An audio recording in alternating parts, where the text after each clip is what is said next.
The first thing he heard was a roar, low, wet, rolling thunder that wasn't artillery. Then came the heat, not gradual, not creeping, a wall of it, slamming to the narrow mouth of the tunnel like a living thing. The air turned to fire. The stone walls glowed orange. And then the screaming started.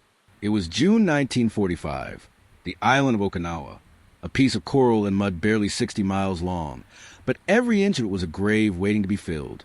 The Japanese had turned the southern ridge lines into a labyrinth, caves, bunkers, spider holes, tunnel networks that stretched hundreds of meters underground. They didn't defend Okinawa. They became it.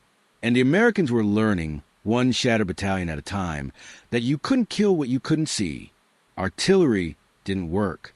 The shells hit dirt and rock and did nothing. Grenades bounced off cave mouths or disappeared into black holes that swallowed the blast. Riflemen stood outside bunkers and fired into the dark until their fingers bled, and nothing came back but silence. Or worse, machine gun fire that cut them down where they stood. The Marines had a name for it, dying blind. But there was one weapon the Japanese feared more than any other. One tool that turned stone into a trap and darkness into a coffin.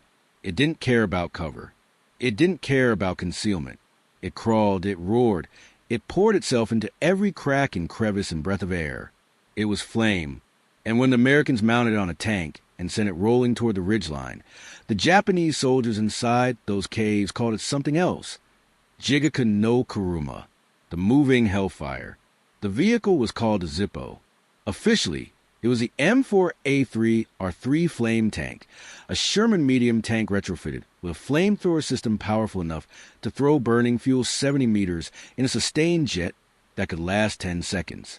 But the men who used it and the men who died by it didn't use technical names. They called it what it looked like, a Zippo lighter. Point it, flick it, burn.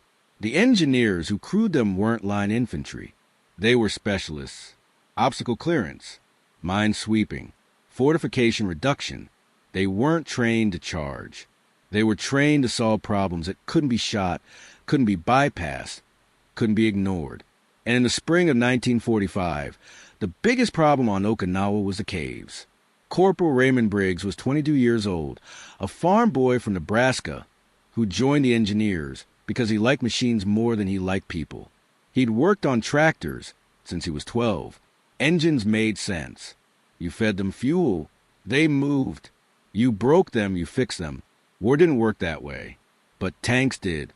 So when they asked for volunteers to crew the new flame tanks rolling off the depot ships in April, Briggs raised his hand. He thought it would be safer than walking. He was wrong, but by the time he realized it, he was already inside. The interior of a Zippo wasn't like a standard Sherman. The main gun was gone, replaced by a dummy barrel. The turret still turned, but instead of high explosive shells, it carried a single flamethrower nozzle mounted in the mantle, linked by heavy hoses to 2 tanks of napalm strapped in the hull. The napalm was pressurized with nitrogen. When you squeezed the trigger, a small explosive charge ignited the stream as it left the nozzle. What came out wasn't just fire. It was liquid fire. It stuck. It spread. It didn't go out. Briggs was a gunner. He sat in the turret, left hand on the traverse wheel, right hand on the trigger. The commander sat behind him, calling targets. The driver sat below, in the hull, wedged between the fuel tanks and the engine. The loader was gone. There was nothing to load, just the 3 of them, and 200 gallons of napalm. The first time Briggs used it, he vomited inside his helmet. They'd been tasked with clearing a bunker network near Shuri Castle, a cluster of reinforced positions dug into the base of a limestone ridge. Infantry had tried for 2 days. They'd lost 19 men and gained 30 meters. The flame tank rolled up at dawn on the 3rd day, flanked by 2 standard Shermans and a rifle squad. The bunkers were stacked, one above the other, connected by tunnels. You could suppress one, but fire would come from another. It was a system. You had to burn the whole system. Briggs's commander, Lieutenant Hayward, called the first target over the intercom. A cave mouth, 10 meters wide, reinforced with logs and sandbags. Smoke was drifting out. That meant men inside. Hayward's voice was calm, professional. Traverse left. Steady. Hold. Briggs turned the turret. The nozzle swung across the hillside, slow and smooth, like the head of some mechanical dragon. The cave mouth filled his gun sight. He could see the shadows moving inside. Fire. Briggs squeezed the trigger. The world turned orange. The flamethrower didn't roar like a gun. It hissed, a high, pressurized scream that lasted as long as you held the trigger. The stream shot out in a tight arc, thick and yellow, trailing black smoke. It hit the cave mouth and splashed, rolling inward, clinging to the logs, the sandbags, the stone. The fire didn't explode. It crawled. It spread like oil across water, seeping into the dark, following the contours of the tunnel. And then the screaming started. It came from deep inside. High-pitched, frantic, human. Briggs couldn't see them, but he could hear them. Men burning, men running, men dying in the dark. He held the trigger for 8 seconds. When he let go, the cave mouth was a furnace. Flames poured out like breath. Smoke boiled up the hillside. The smell hit him even to the closed hatch. Burning wood, burning cloth, burning skin. Briggs leaned over and threw up. Hayward didn't say anything. He just called the next target. They hit 6 bunkers that morning. Every time the same process. Traverse, aim, fire. Hold the trigger until the napalm ran low or the screaming stopped. Sometimes Japanese soldiers ran out, uniforms on fire, arms flailing. The riflemen shot them before they made it 5 steps. Sometimes nothing came out. Just smoke. Just silence. Briggs didn't know which was worse. By noon, the napalm tanks were empty. They rolled back to the rear, refueled, and went out again in the afternoon.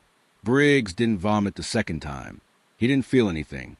He just squeezed the trigger when Hayward told him to and watched the fire pour out and tried not to think about what was on the other end. The Japanese had never faced anything like it. They'd trained for artillery. They'd trained for air strikes. They'd trained for tanks with cannons and machine guns. But Flame? Flame didn't care about fortifications. Flame didn't ricochet. Flame didn't stop at the entrance. It went in. It filled the space. It consumed the oxygen. It turned bunkers into ovens and tunnels into chimneys. If you stayed inside, you burned. If you ran outside, you got shot. There was no third option. The first reports came back from prisoners taken near the Shuri line. The interrogators asked about morale, about supplies, about reinforcements. But the prisoners didn't want to talk about any of that. They wanted to talk about the flame tanks.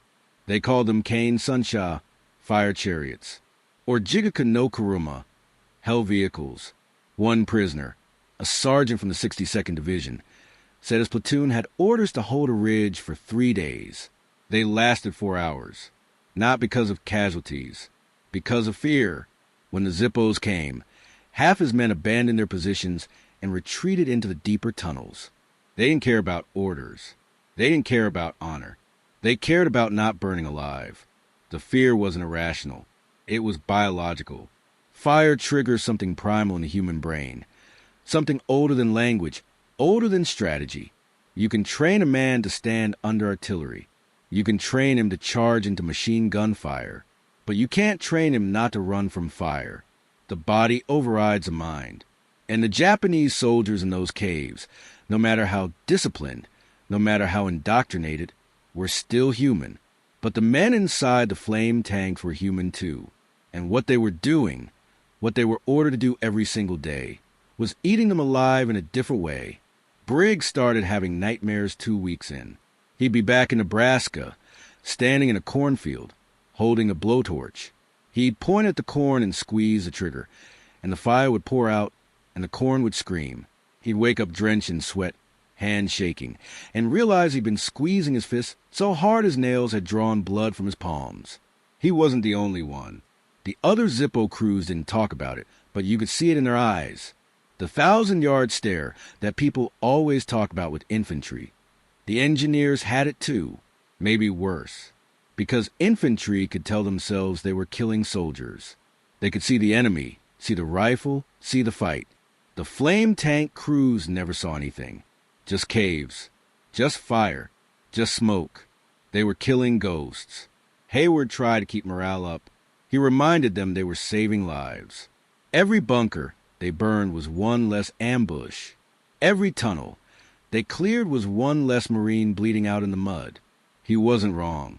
The casualty rates dropped wherever the Zippos operated. But that logic didn't help at 3 a.m. when you were lying in your tent, and all you could hear was the screaming. By mid-June, the Shuri line had collapsed. The Japanese retreated south into the final defensive belt around the Kiin Peninsula. The terrain was worse. Steeper ridges, tighter valleys, denser cave networks. The fighting slowed to a crawl. Meters per day, bodies per meter. The flame tanks were in constant demand. Briggs's tank, call sign Inferno 3, was tasked with clearing a position called Hill 89, a coral outcrop honeycombed with tunnels. Intelligence estimated 200 enemy soldiers inside. The plan was simple.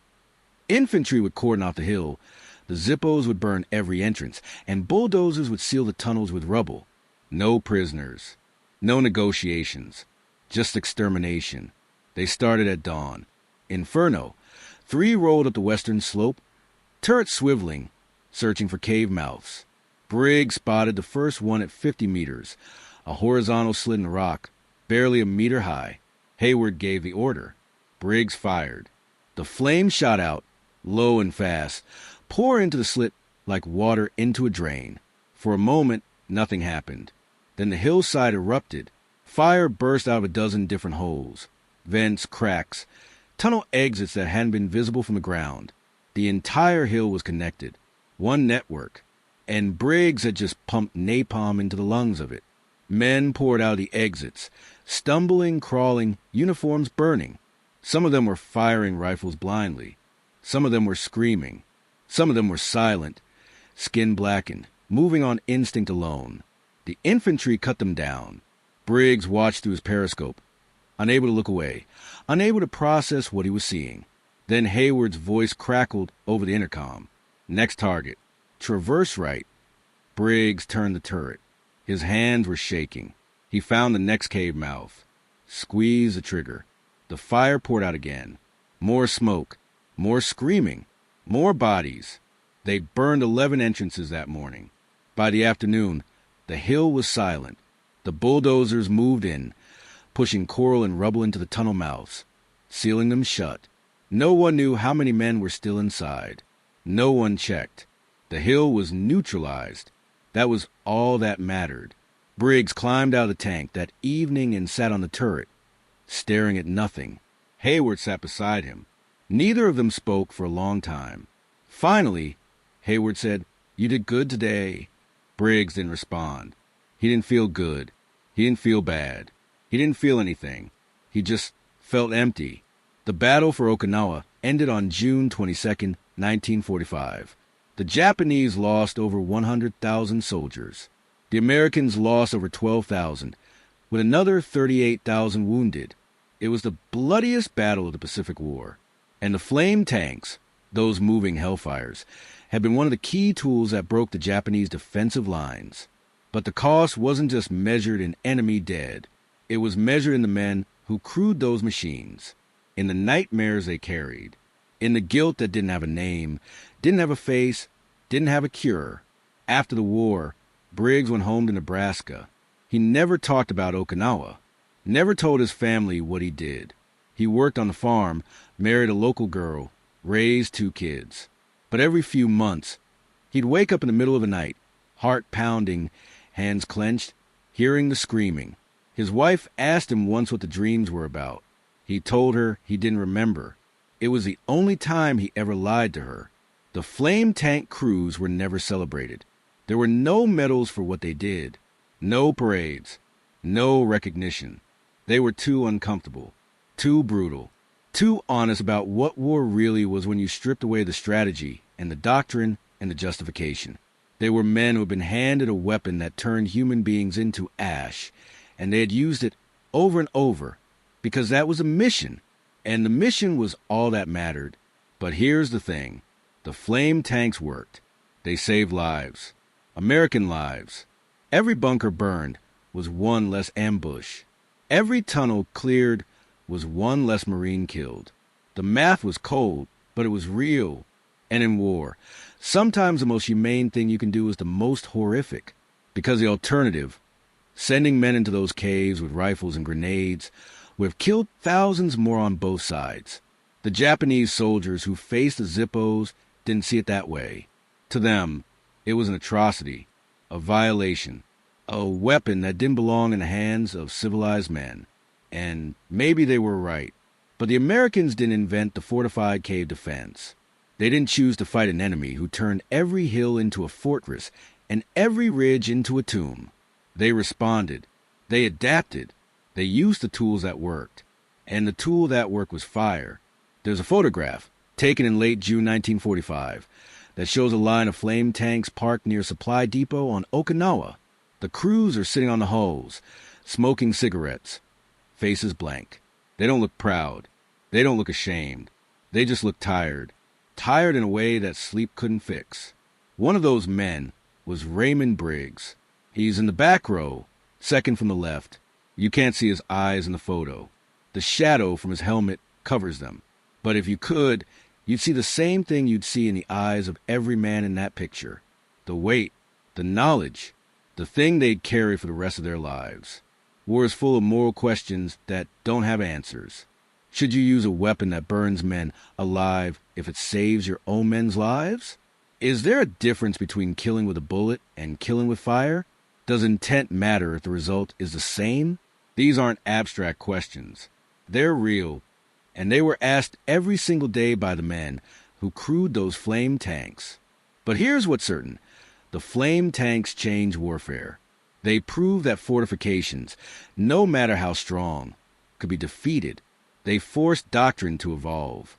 After Okinawa, every military in the world started developing ways to counter flame weapons and ways to use them more effectively.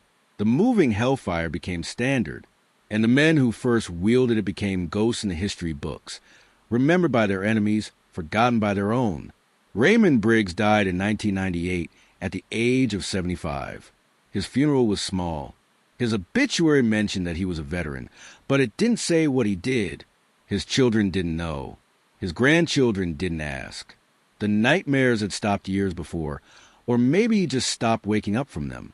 Either way, he took the screaming with him. The lesson isn't about the weapon. It's about the cost. Every tool of war, no matter how effective, no matter how necessary, is paid for by the men who use it. And sometimes the price is in death. It's living with what you've done. It's carrying the fire inside you long after the war is over. It's knowing that you did your job, you followed orders, you saved lives, and it still doesn't make the screaming stop.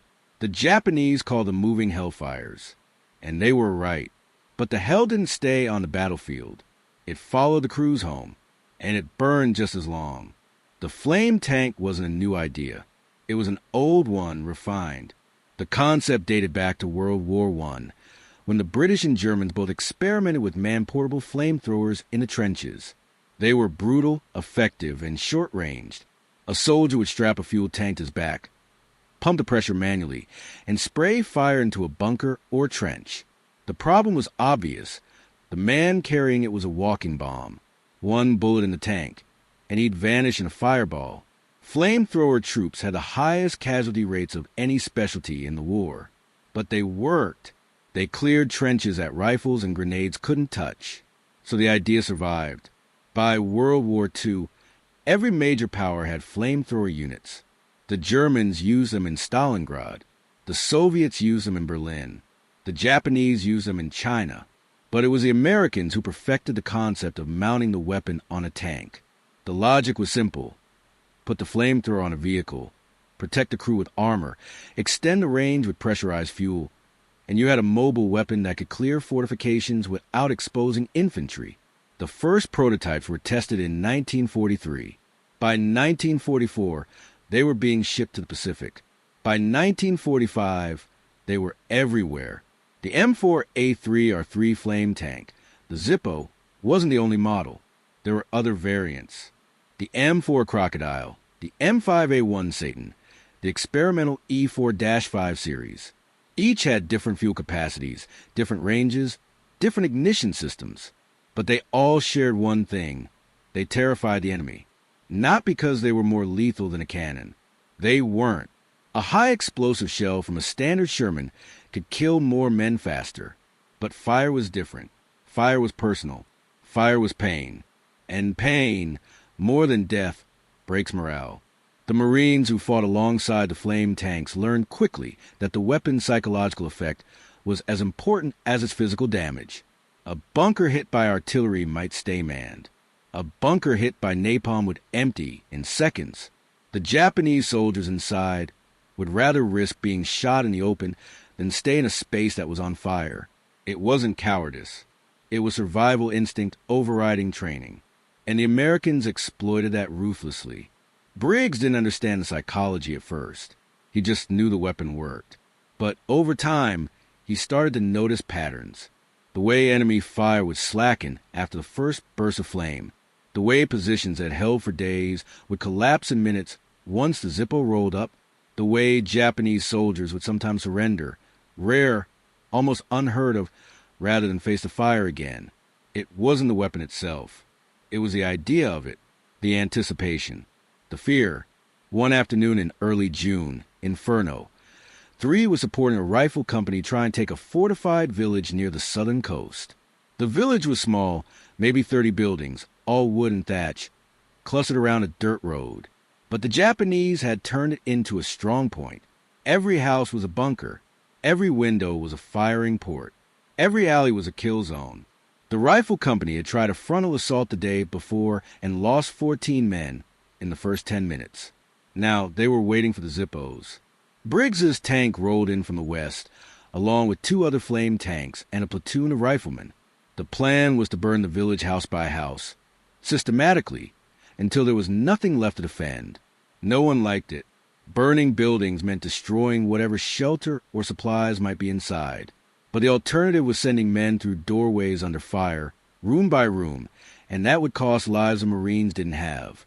Hayward called the first target, a 2-story house on the edge of the village, windows boarded up, smoke rising from a cooking fire inside. Briggs traversed the turret, aimed at the front wall, and fired. The napalm stream hit the wooden facade and punched through like water through paper. Fire erupted inside the building, spreading across the floor, climbing the walls, racing toward the roof. Within seconds, the entire structure was engulfed. Flames burst through the windows, through the roof, through gaps in the walls. And then figures appeared, 3 Japanese soldiers, stumbling out the back door, coughing, disoriented, rifles forgotten. The riflemen shot them before they made it 5 steps. Hayward called the next target. Briggs fired. Another building burned. Then another. Then another. The village disappeared in smoke and flame. By the time the napalm tanks were empty, there was nothing left but charred frames and glowing ash. The rifle company moved in and found 16 bodies. None of them had been shot. They'd all burned. Briggs didn't get sick that time. He didn't feel anything. He just watched the village burn and wondered when he'd stop caring. The truth was, he hadn't stopped caring. He'd just stopped letting himself feel it. Because if he felt it, if he really thought about what he was doing, he wouldn't be able to do it anymore. And if he couldn't do it, someone else would have to. And that someone else might be a friend, might be a kid fresh off the boat, might be someone who wasn't ready. So Briggs kept doing it, kept squeezing the trigger, kept watching the fire, kept swallowing the guilt. The other crews felt it too. There was an unspoken rule in the flame tank platoons. You didn't talk about the job. You didn't joke about it. You didn't complain. You just did it, came back, refueled, and did it again. The only time anyone broke the rule was one night in late June, when a gunner from Inferno, 5, got drunk on liberated sake and started crying in his tent. He kept saying, "We're not soldiers. We're murderers." His crew pulled him inside before anyone else heard. The next morning, he was back in the tank, stone-faced, ready to go. No one mentioned it, but everyone understood. The Japanese understood too. In the final weeks of the battle, captured documents revealed that Japanese commanders had issued specific orders regarding flame tanks. Units were instructed to prioritize destroying them over any other target. Suicide squads were organized. Soldiers equipped with satchel charges or magnetic mines, tasked with crawling close enough to disable the Zippos before they could fire. It was a desperate tactic. Most of the squads were killed before they got within 50 meters, but a few succeeded.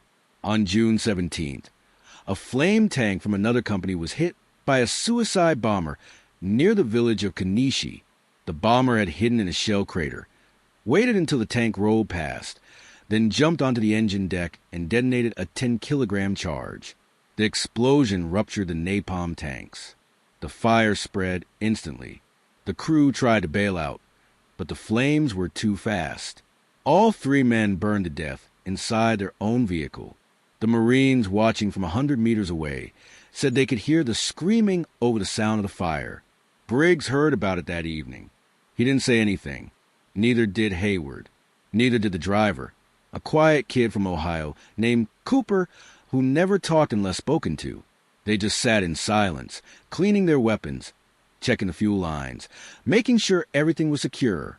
Because the thing about crewing a flame tank wasn't the enemy. It was the knowledge that you were sitting on top of 200 gallons of napalm, and one lucky shot, one stray bullet, one desperate soldier with grenade, and you die the same way your targets did, burning. That fear never left.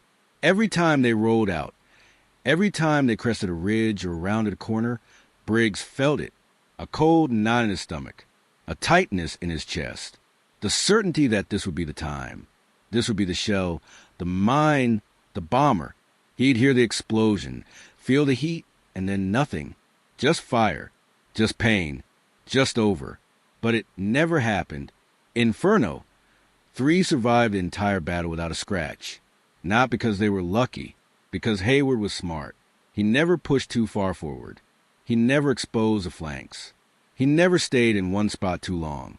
He treated the tank like a scalpel, not a hammer.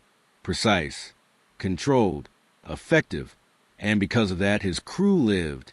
Others weren't so fortunate.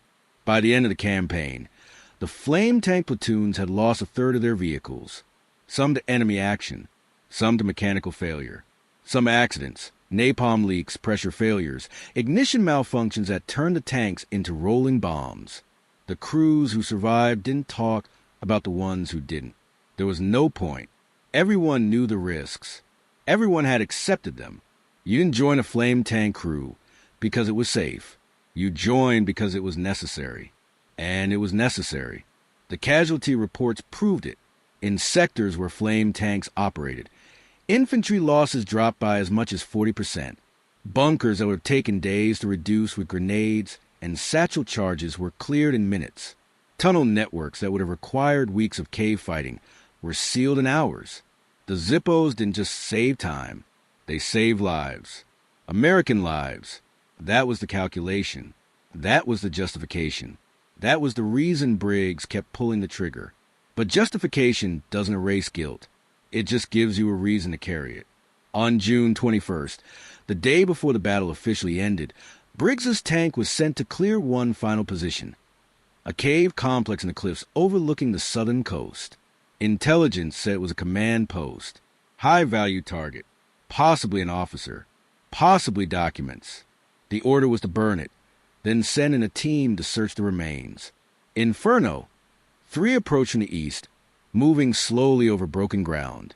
The cave mouth was 15 meters wide, reinforced with concrete and steel beams. It looked like the entrance to a mine. Hayward called a halt at 50 meters.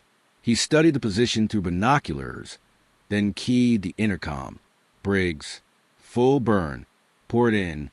Briggs took a breath. Aimed. Fired.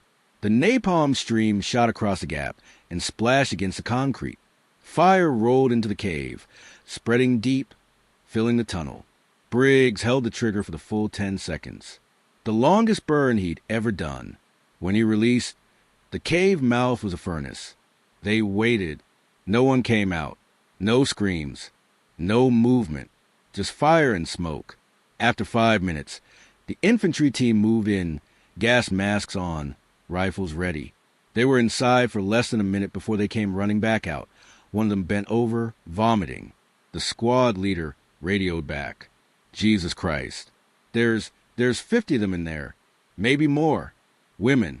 Kids. Civilians. They were hiding. We just We just burned them all. Hayward's voice was flat. Understood. Mark it and move on. Briggs didn't move. Didn't breathe. He just stared at the smoke rising from the cave mouth. Women. Children. Not soldiers. Not combatants. Just people. Hiding. Trying to survive. And he'd killed them. Hayward didn't say anything. Cooper didn't say anything. No one said anything. There was nothing to say. Mistakes happened. Intelligence was wrong.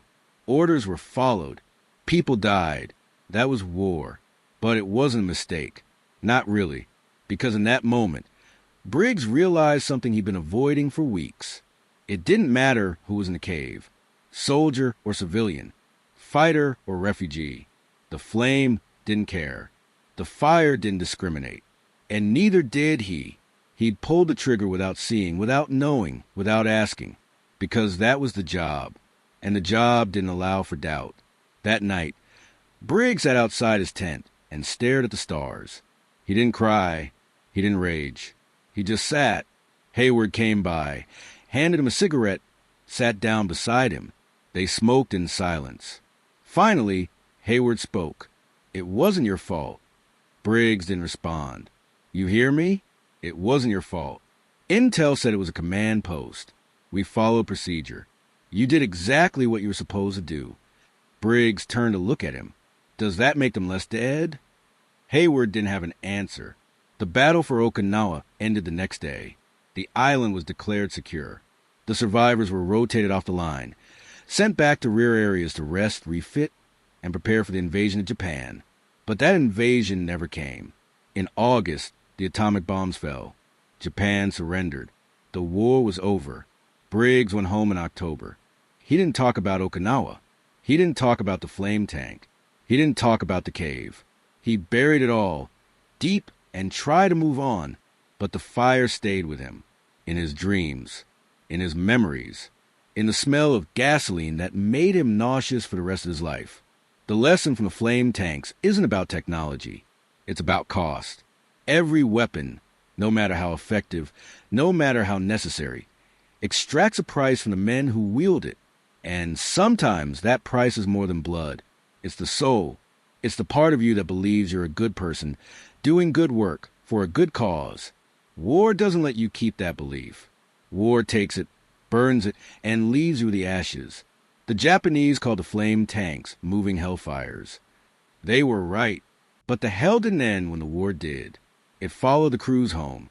It lived in their nightmares, their silences, their refusal to talk about what they'd done. And decades later, long after the tanks were scrapped and the battlefields reclaimed by jungle, the fire still burned. If you want to hear more stories like this, true, raw, and unfiltered, hit that subscribe button. And wherever you're watching from, drop a comment below. Let's make sure these men and what they carried aren't forgotten.